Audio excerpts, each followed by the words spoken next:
السلام علیکم ناظرین، امید ہے آپ سب خیریت سے ہوں گے۔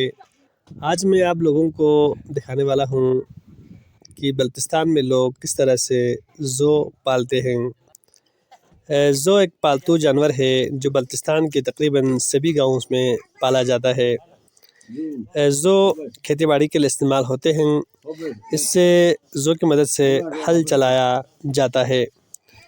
زو کو پالنا خاصا دشوار کام ہے کیونکہ سال بھر اس کو پالنے کے لیے بہت زیادہ مقدار میں بوسا اور آٹا وغیرہ خوراک کے لیے درکار ہوتا ہے۔ تو اس کا حل گاؤں والوں نے یہ نکالا ہے کہ دو تین آدمی مل کر ایک زو کو پالتے ہیں۔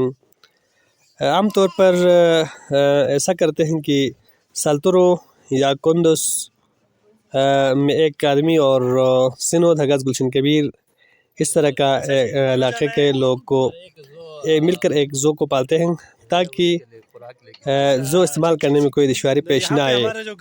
یوں پہلے کاشتکاری ہوتے ہیں ڈاؤن ایریا میں، اس کے بعد کاشتکاری سے فارغ ہونے کے بعد زو کو ہارٹ ایریا میں بھیجا جاتا ہے، وہاں پر کاشتکاری ہوتے ہیں۔ اس طرح پالنا آسان ہوتا ہے۔ آپ دیکھ سکتے ہیں ابھی ایک بھائی صاحب یہاں سے ہم لے کر جا رہے ہیں گندم زو کی خوراک کے لیے، تو یہاں سے جا کے زوبارپا کے گھر جائیں گے اور اس سے زو کے بارے میں گفتگو کریں گے۔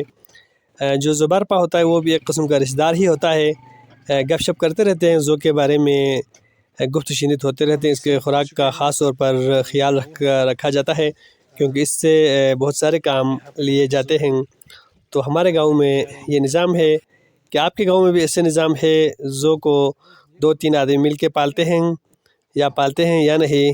کمنٹ سیکشن میں ضرور بتا دیجیے گا، اور اگر ویڈیو پسند آئے تو لائک بھی ضرور کیجیے گا۔ ان کے حوالے کریں گے۔